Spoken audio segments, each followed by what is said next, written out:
রাজনৈতিক দলের প্রতিনিধিদের সঙ্গে বৈঠক নির্বাচন কমিশনের। রাজনৈতিক দলের প্রতিনিধিদের সঙ্গে এবার বৈঠক করা হলো নির্বাচন কমিশনের তরফে। ইতিমধ্যেই আমরা জানি যে প্রকাশ হয়েছে পূর্ণাঙ্গ তালিকার, সেই আবহেই ৬০ লক্ষ নাম বিবেচনাধীন। প্রতিনিধিদের দেওয়া হবে নির্বাচন সংক্রান্ত প্রশিক্ষণ। সিপিং কর্পোরেশনে সিইও দপ্তরে শুরু হয়েছে প্রশিক্ষণ। তৃণমূল কংগ্রেসের প্রতিনিধি শশী পাঞ্জা এসেছিলেন। আলোচনায় থাকছেন আদর্শ আচরণবিধি সংক্রান্ত বেশ কিছু বিষয়। বিধানসভা নির্বাচনে প্রচারের অনুমতি নিয়ে আলোচনা, কমিশনের এবং গাইডলাইন অনুযায়ী বিধি নিষেধগুলি জানিয়ে দেওয়া হবে। রাজনৈতিক দলের প্রতিনিধিদের সঙ্গে এবার বৈঠক নির্বাচন কমিশনের। প্রতিনিধিদের দেওয়া হবে নির্বাচন সংক্রান্ত প্রশিক্ষণ। সিপিং কর্পোরেশনের সিইও দপ্তরে শুরু হয়েছে সেই প্রশিক্ষণ। তৃণমূল কংগ্রেসের প্রতিনিধি শশী পাঞ্জা তিনি উপস্থিত ছিলেন। আলোচনায় থাকছে আদর্শ আচরণবিধি সংক্রান্ত বেশ কিছু বিষয়। বিধানসভা নির্বাচনে প্রচারের অনুমতি নিয়ে আলোচনা, কমিশনের গাইডলাইন অনুযায়ী বিধি নিষেধগুলিও জানিয়ে দেওয়া হবে।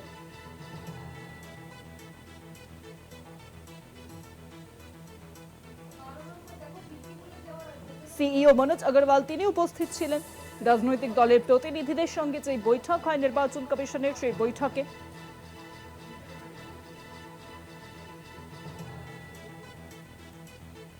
পাশাপাশি আপনাদেরকে জানিয়ে রাখি যে সিইসি জ্ঞানেশ কুমার তিনি কয়েকদিন আগে এসেছিলেন রাজ্যে এবং সেখানে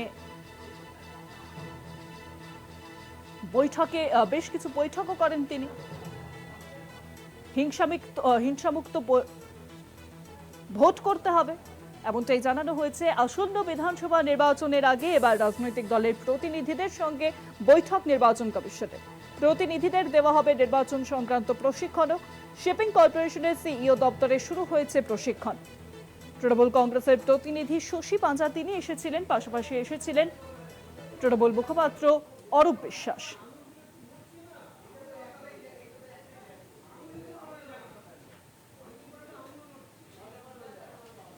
আলোচনায় থাকছে আদর্শ আচরণবিধি সংক্রান্ত বেশ কিছু বিষয়। বিধানসভা নির্বাচনে প্রচারের অনুমতি নিয়ে আলোচনা, কমিশনের গাইডলাইন অনুযায়ী বিধি নিষেধগুলিও জানিয়ে দেওয়া হবে।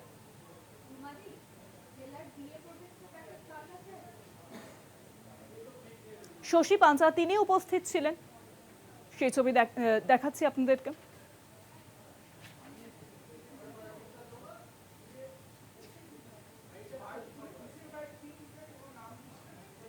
সিইও মনোজ আগরওয়াল তিনি উপস্থিত হন এই বৈঠকে।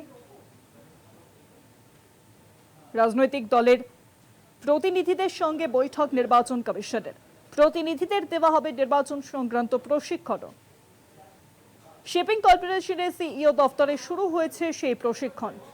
তৃণমূল কংগ্রেসের প্রতিনিধি শশী পাঞ্জা তিনি উপস্থিত ছিলেন তৃণমূল কংগ্রেসের মুখপাত্র অরূপ বিশ্বাস।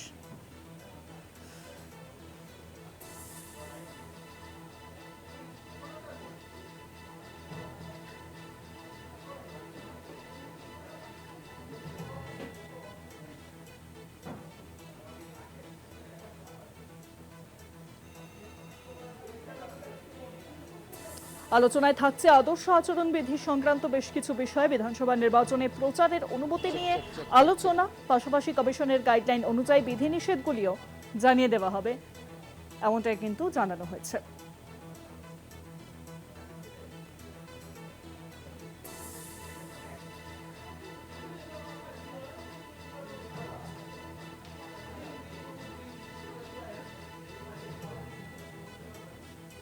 এ বিষয়ে আরো বিস্তারিত জানাবেন এখন সরাসরি রয়েছেন সিইও দপ্তর থেকে আমাদের প্রতিনিধি সত্যসুন্দর ভট্টাচার্য। সত্যদা,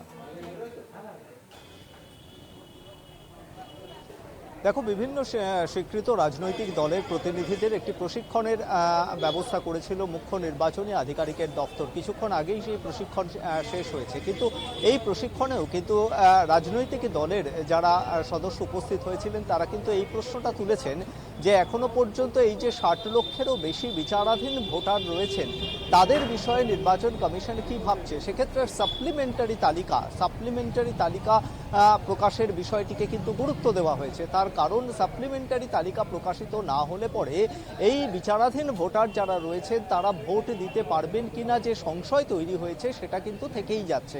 ফলে সেই জায়গা থেকে নির্বাচন কমিশন তার নিজস্ব যে পদক্ষেপ সেটা তারা কি করতে চলেছে এই সাপ্লিমেন্টারি তালিকার বিষয়ে সে বিষয়ে জানতে চেয়েছে রাজনৈতিক দলের তরফে যে প্রতিনিধিরা উপস্থিত ছিলেন।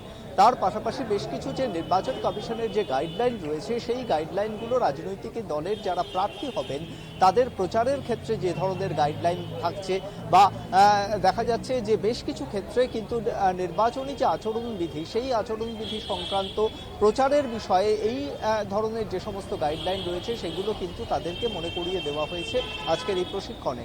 এবং রাজনৈতিক দলের যারা প্রতিনিধি ইতিমধ্যেই তৃণমূল কংগ্রেসের তরফে যেরকম উপস্থিত ছিলেন রাজ্যের মন্ত্রী শশী পাজা, এছাড়া অরূপ চক্রবর্তী, বৈশ্যানর চট্টোপাধ্যায় তারা বেরিয়েছেন। বিজেপির তরফ থেকেও যে প্রতিনিধিরা উপস্থিত ছিলেন তারা কিছুক্ষণ আগেই বেরিয়েছেন। তৃণমূলের তরফে কিন্তু স্পষ্টতই জানানো হয়েছে যে এই সাপ্লিমেন্টারি তালিকার বিষয়ে নির্বাচন কমিশনের পদক্ষেপ জানাতে হবে। শুধু তাই নয়, কাউন্টিং যে এজেন্ট রাজনৈতিক দলের সেই কাউন্টিং এজেন্টের বিষয়ে একটা নতুন পরিবর্তনের কথা বা একটা নতুন নিয়মের কথা বলা হয়েছে নির্বাচন কমিশনের এই প্রশিক্ষণে। সেখানে বলা হয়েছে যে যদি কোনো সরকারি কর্মচারী যিনি সরকারের থেকে বেতন পান তিনি পলিটিক্যাল পার্টির কাউন্টিং এজেন্ট হিসেবে থাকতে পারবেন না। সেই বিষয়টিকে কিন্তু তৃণমূল কংগ্রেসের তরফে জানানো হয়েছে যে তাহলে এই নতুন নিয়ম যেখানে হচ্ছে তাহলে তার বিজ্ঞপ্তি বা এই সংক্রান্ত কি নির্দেশ রয়েছে সেটা সঠিকভাবে জানানোর জন্য।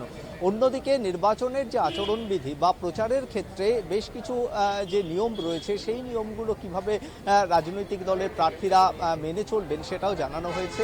যে কোনো বিধানসভার ক্ষেত্রে জানানো হয়েছে প্রার্থী কোনো রাজনৈতিক দলের প্রার্থী তিনি সর্বোচ্চ 40 লক্ষ টাকা পর্যন্ত প্রচারে ব্যয় করতে পারবেন প্রার্থী নিজে, কিন্তু দলের পক্ষ থেকে কিন্তু সেখানে যে খরচ সেই খরচের ক্ষেত্রে কিন্তু কোনো নির্দিষ্ট ঊর্ধ্বসীমা বেঁধে দেওয়া হয়নি। ফলে সব মিলিয়ে প্রচার কিভাবে হবে, সেই প্রচারে কত টাকা খরচা করতে পারবেন নির্দিষ্ট কোনো রাজনৈতিক দলের প্রার্থী, তার পাশাপাশি বিভিন্ন ক্ষেত্রে যে নিয়ম গাইডলাইন রয়েছে নির্বাচন কমিশনের সেই গাইডলাইন নিয়েই মূলত কিন্তু আজকে রাজনৈতিক দলের যারা প্রতিনিধি ছিলেন তাদের সঙ্গে প্রশিক্ষণ দেওয়া হয়েছে সিইও দপ্তরের তরফে। অনেক ধন্যবাদ তোমায় সত্যদা। সরাসরি ছিলেন আমাদের প্রতিনিধি সত্য সুন্দর ভট্টাচার্য।